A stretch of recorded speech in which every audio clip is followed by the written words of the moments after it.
Shear line at intertropical convergence zone patuloy na magkakaroon ng mga pag-ulan sa katimugang bahagi ng bansa at northeastern Luzon. Lamig ng amihan sa kanluran kasama ang Metro Manila, ramdam pa rin. Posibleng magiging maulan ang disperas ng Pasko sa Mindanao hanggang sa araw mismo ng Pasko, alamin.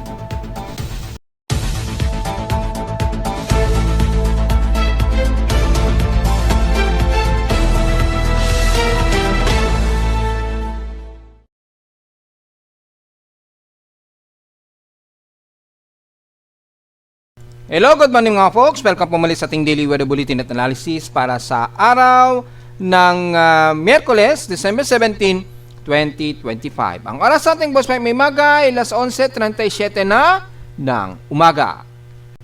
Wala tayong masyadong ganap pa rin pero patuloy pa rin yung ating dalawang weather systems na umiiral yung ating shear line dahil po sa epekto pa rin ng salubungan ng easterlies at northeast monsoon o yung ating amihan na. At ramdam na nga po natin yung ginaw kaya asahan na mabababa ang ating temperatura at malapit na rin kasi ang winter solstice, yung pinakamahabang gabi o maximum na pinakamahabang gabi natin dito lalo na sa Luzon na kung saan mas mahaba ang magiging gabi natin sa araw na yon.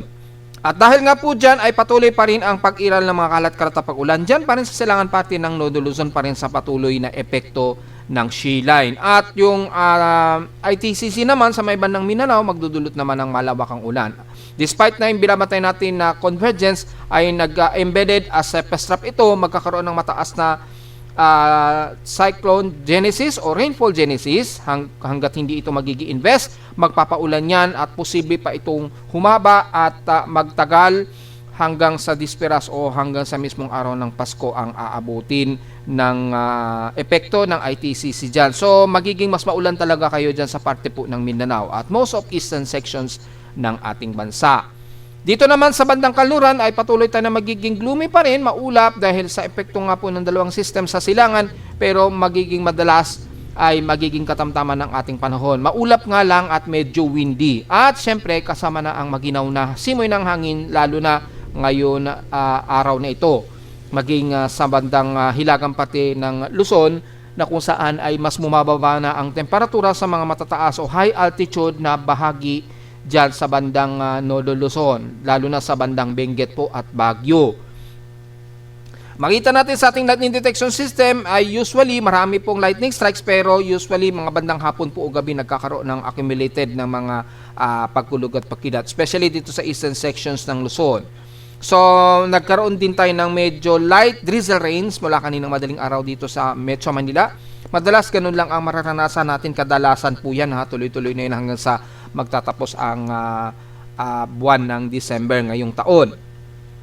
Sa ating rainfall advisory, ayon dito sa Data PD Pag-asa as of 11 o'clock ay nakataas sa Mindanao ang halos buong Mindanao area pero most concentrated ang Agusan del Sur daw, Davao de Oro, Sarangani, kasama ng Zamboanga Peninsula, yan, kasama ng Zamboanga del Norte, yan, Bukidnon sa sentro ng Mindanao, Tawi-Tawi, Sulu, so most of central ng Mindanao, southern at western portion sa Mindanao, at eastern syempre ay magiging maulan ang aasahan dahil nga po sa embedded ng intertropical convergence zone na una nga po nating iniliport at inilalabas na rin ni Pag-asa na mayroon talaga tayong intertropical convergence zone na nagdudulot nga po ng pag-ulan dyan sa area na yan. At sa mga susunod pang mga araw binanggit na natin magtutuloy-tuloy po yan at posible pang umextend yan yung mga madalas na magiging pag-ulan dahil sa ITCC hanggang sa disperas nga po ng Pasko. Sa ating current conditions, overcast, gloomy, haze at mostly cloudy pa rin as usual dito sa Metro Manila. Asahan pa rin natin tuloy-tuloy yan. Kaya ang ating temperatura ay usually hindi na pumapalo sa 34 degrees Celsius na. Usually mga naglalaro na lamang sa 30 to 29 degrees Celsius ang pinaka-highest ang magiging madalas.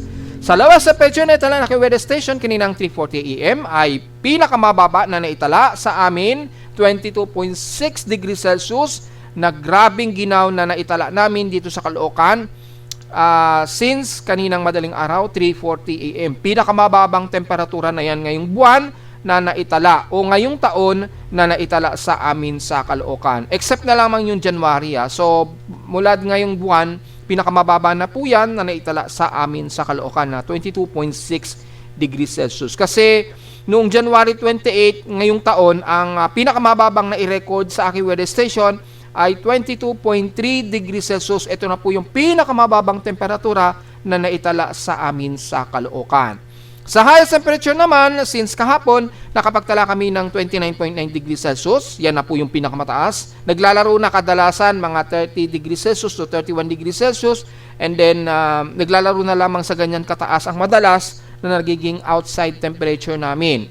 So, mababa na talaga at ramdam na talaga yung lamig ng amihan.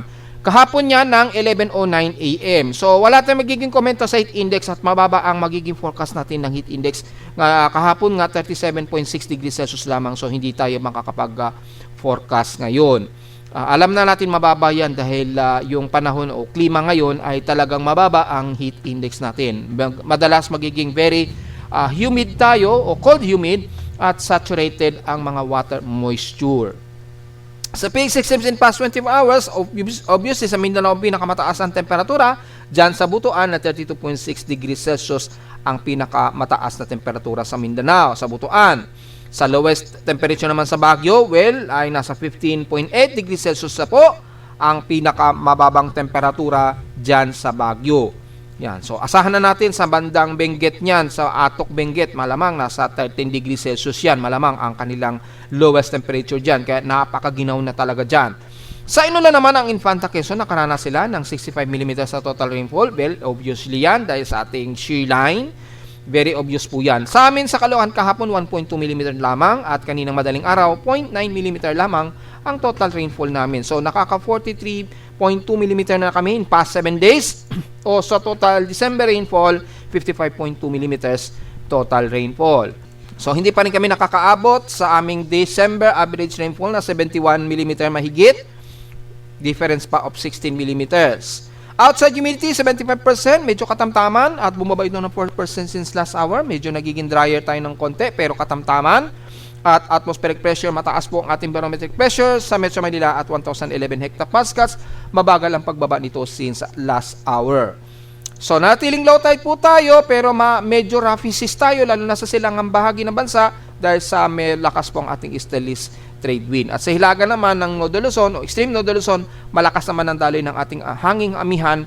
Asahan na medyo maalon at sea swelling po tayo. Ingat na lamang sa mga mangingisda natin kung papalaot sila ngayon sa mga area na yan na malamang nasa 1.25 meters ang aabuti ng itataas ng alon. Ingat na lamang po. Sa atin namang almanak, sumikat ang haring araw kaninang 6:14 AM at lulubog naman ito mamayang 5:30 PM. At sa ating moonrise and moonset, well, new moon po tayo pero palubog pa lamang po ito elevation of 39 degree elevation. So, balamang ay ito na yung huli siguro nating report. Bukas hindi na muna siguro dahil new moon naman. So, mag-moonset pa lamang ito maming hapon 3:12 PM at bukas ng madaling araw ng 4:34 AM naman ito mag-moonrise. At sa ating local weather outlook para ngayong Miyerkules hanggang Huwebes, well, as usual pa rin ang ating lagay ng panahon. Maulap, yan, partly cloudy, then magkakaroon tayo ng mga tsansa ng pag-ulan, 100% chance. Bukas naman daw, mababa daw ang tsansa ng pag-ulan natin bukas ng Huwebes. Maglalaro, 20 to 23% chance. Overcast tayo at maulap ang ating maghapon. Highest and lowest temperature expected, maglalaro 28 to 30 degrees Celsius and lowest temperature expected 24 degrees Celsius. So halos ang buong linggo natin magiging very partly cloudy tayo, overcast, gloomy. So very obvious na po yan lalo na dito sa parte po ng Luzon, mga folks. So, diretso agad tayo sa ating ginagamit na satellite imaging. Makikita po dito ang patuloy pa rin na pag-iral ng ating shear line. Well, very obvious na po sa atin yan, ha, mga folks. So, wala na pong question dyan. Asahan natin magiging maulan pa rin ang northeastern, halos buong northeastern Luzon. Yan, bibilugin muli natin, ha. So, very obvious po yung area na yan ay magiging maulap at maulan ang bahagi. So, madadamay ang Metro Manila dyan at ilang parte ng Southern Luzon po dahil sa epekto po ng weather system na yan. At malakas po yung ating amihan. So, alam na natin mangyari yung ating easterlies dito. Sasalpok yan at magkakaroon ng singaw, then asahan natin na magiging maulan ang parte na ito ng Northern Luzon. And the rest naman ng Southern Luzon at least nagiging katamtaman, pero medyo overcast pa rin tayo. Expected pa rin ang kalat-katapag ulan na may pagkidat at pagkulog maging sa Bicol Region. Ganon din ang maranasan pa rin sa Mimaropa, especially ang Palawan, na nakakaroon pa rin kayo ng mga moderate to some heavy rain showers dyan. Scattered po yan. Kabilang ng Batar sa Balabac at Puerto Princesa. And the rest naman ng Visayas ay halos ganun pa rin kagaya kahapon, magiging very gloomy tayo at maulap na panahon, kalat-kalat po ang pag-ulan at kasabay ang pagkulog at pagkilat dahil obviously naman nagsasalubong po yung mainit at malamig na temperatura ng hangin po. So asahan ang madalas na localized thunderstorms lalo na sa pagdarating po ng hapon po. At pagsapit naman ng Mindanao, well, very obvious, tuloy-tuloy pa rin ang ulan dala po ng Intertropical Convergence Zone dito sa Southern Hemisphere section, yung sa pestrap na umaabot naman sa buong Mindanao. So asahan nga po natin, binanggit na natin makailang beses, magiging maulan pa rin ang eastern section sa Mindanao, southern Mindanao at west portion sa Mindanao sa halos buong Zamboanga Peninsula. So makikita naman natin sa satellite imagery ang cluster ng heavy rain potential po na nagpapang-abot sa buong Davao Region, yan, hanggang sa Barm, Sorsogon areas, Central Mindanao, Agusan Region, Agusan del Sur, yan, Surigao Region, yan, magiging maulap po ang himpapuwid natin. Very obvious naman po ang aasahan. So, yun po, magiging maulap po tayo, karamihan, sa iba't ibang panig ng bansa, magiging katamtaman lamang ang most of Central Visayas at ilang bahagi ng Southern Luzon. Pero the rest, very gloomy po tayo at very overcast ang panahon. Well, very obvious po, pagka ganitong buwan talaga ay nagiging maulap ang buong paligid dahil yung singaw po ng water vapor anywhere sa ilang bahagi ng bansa ay nag-a-accumulate dahil yung ating init ng hangin sa easterly trade wind bumabalandra po kasi sumasalpok sa malamig naman na temperatura ng hangin dito sa bandang kanluran. So very obvious po. Sumasabay pa po yung mainit na temperatura sa Southern Hemisphere alongside ng equator. Asahan natin madalas ang Intertropical Convergence Zone naman. So importante po ang payong mga folks dahil paminsan-minsanan ang mga biglaang buhos po ng ulan nito ha. So ingat na lamang dahil mataas po ang average rainfall sa inyo sa Mindanao. Kayo po ang magiging concentrated na magiging mataas ang average rainfall at posibleng mga flash floods. Ingat na lamang sa inyo sa mga kababayan natin sa Mindanao. At dahil wala naman tayong inaasahang banabantayang low pressure area, anumang bagyo, yung convergence na binabantayan natin ay embedded na lamang po ng Intertropical Convergence Zone. Lumalabas mukhang malabo na itong maging isang aktibong low pressure area. So dahil wala naman tayong binabantayan, ay makita natin ang mga computer models. Actually, puro lamang ito sa pestrap, dulot po ng Intertropical Convergence Zone sa katimugang bahagi ng bansa. So naipaliwanag natin iting kahapon yan dahil stationary lamang ang epekto nito, yan.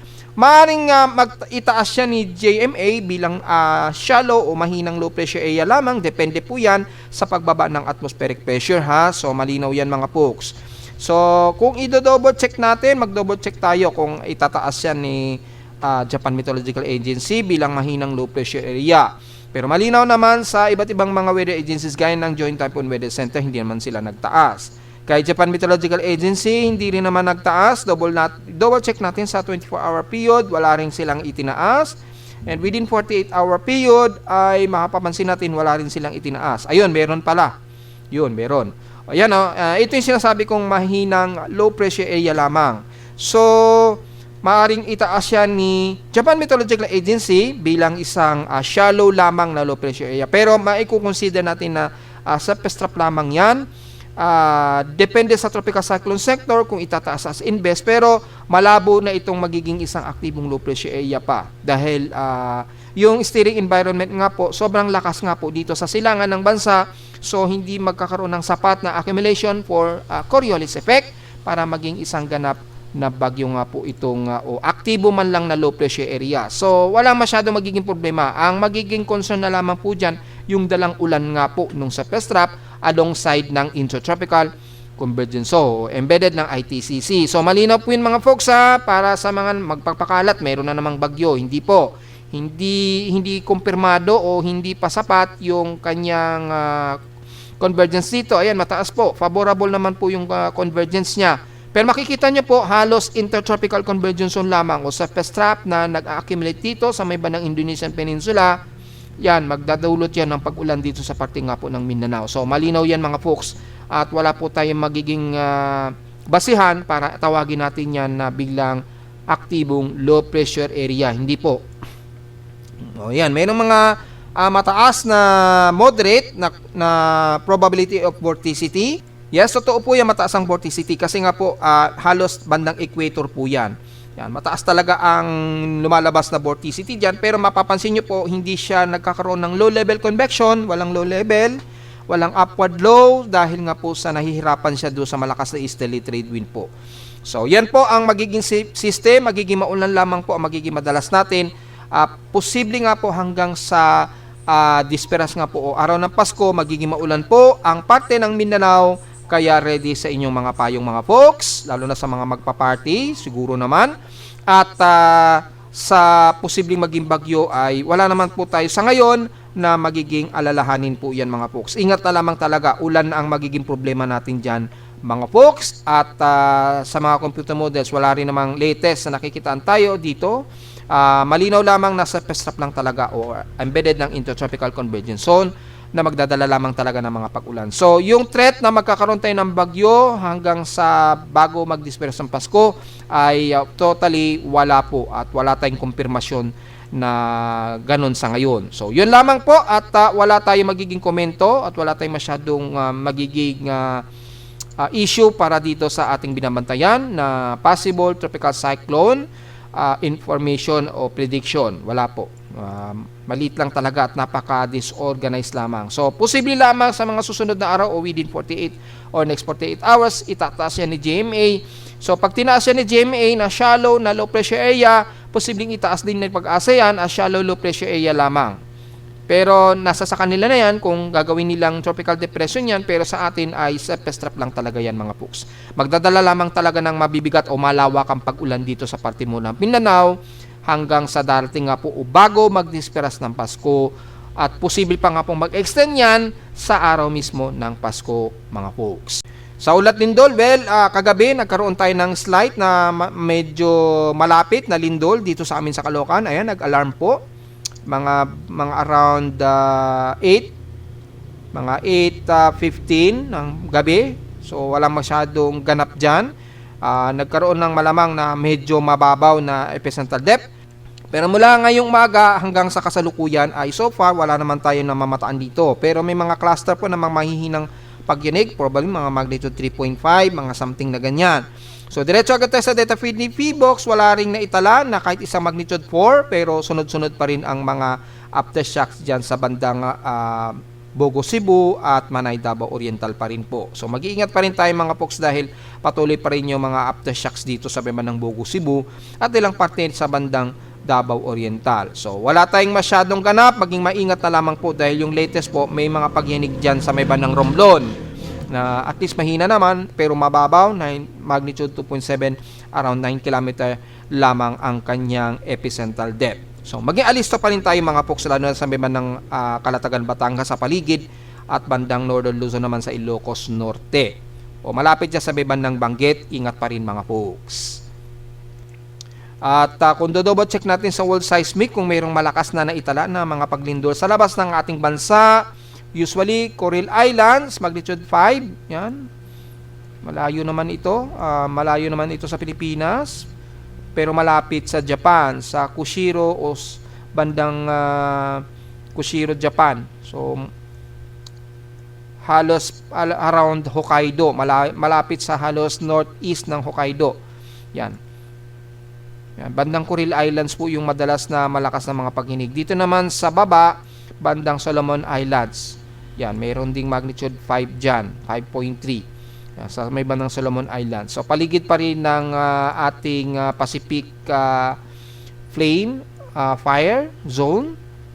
Very obvious po. Mag-ingat na lamang po at so far wala naman tayong naitala malapit sa bansa. Pero lalo tayong mas mag-iingat mga folks. At diretso agad tayo sa ating historical earthquake data kung lagpas na po ba ng 500 total earthquakes o 600 earthquakes mahigit na ba ang ating total earthquake ngayong araw. Double check natin. Yan, so makikita natin for the month of December. Yan, ang total earthquakes natin ngayon ay 518 total earthquakes na po. So lagpas na po sa 500. 497 dito is magnitude 2.0 pataas, 21 sa magnitude 4 at so far wala naman tayong naitala na kahit isang magnitude 5.0 pataas. So wala tayong masyadong ganap, magiging maingat lamang tayo, medyo alisto pa rin tayo sa may bandang Bogo, Cebu dahil ang cluster dyan ay 83 total earthquakes. Sa bandang Davao Oriental naman ay nasa around 28 at 20. So pagsamahin natin dalawang yan, halos 42 ang total earthquake dyan sa paligid po ng Davao Oriental. So mag-ingat po. Sa Surigao naman 71 ang total clustered earthquake dyan. So marami po sa bandang Mindanao pa rin. Pinakamarami ang naitala na mga recorded earthquakes. May mga moderate po yan kadalasan, pero maging maingat pa rin tayo. At sa may bandang Cebu naman, sa may bandang Bogo, around 83 po ang total earthquake sa kanila. So yun po ang may pinakamaraming mga pagyanig pa rin until now. Kaya mag-iingat po at maging alisto anytime. So hindi natin kasi talaga napipredict ito. So yun lamang ang pinaka-latest natin at yung ating annual earthquake frequency. Madalas na natin i-report ito dahil patapos na ang taong 2025. 21,095 na po ang total earthquakes natin. Pinakamalaking record in the past 7 years, nasa 6,561 ang total na magnitude 1.0 pataas kumpara last year na 4,810 lamang. Marami talaga at between magnitude 2.0 naman ay nasa total of 10,965. Last year, 9,546. So, napakarami talaga ang naging paglindol natin ngayong taon. Ayan, ang magnitude 6, 7 at so far isang magnitude 7.0.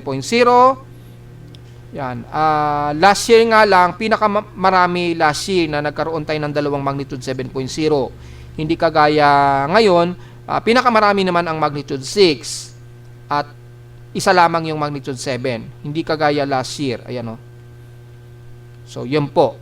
Yun po yung recorded. Pero anuman ang nito ay nangunguna sa pinakamarami ang magnitude 2.0, 3.0 at magnitude 1.0.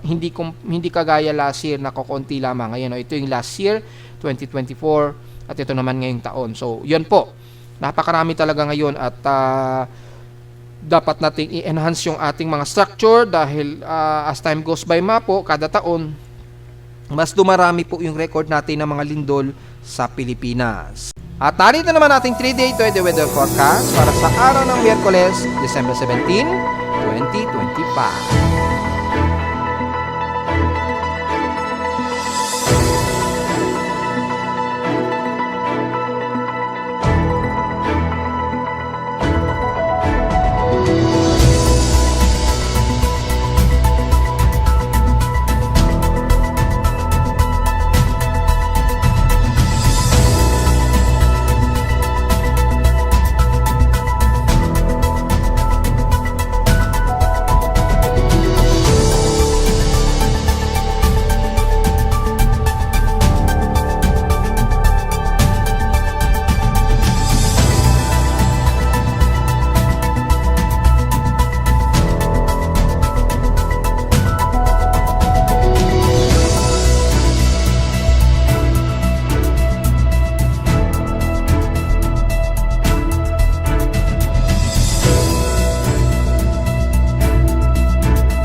At hanggang dito na ang konting daily weather bulletin at analysis para sa araw ng Miyerkules, December 17, 2025. Huwag mong kalimutan na mag-like, share, subscribe po sa ating YouTube channel. Visit lamang anytime sa ating website na www.pimoweather.com para sa babang detalye gusto malaman na hindi natin nasama ngayong tanghali na sa ating report.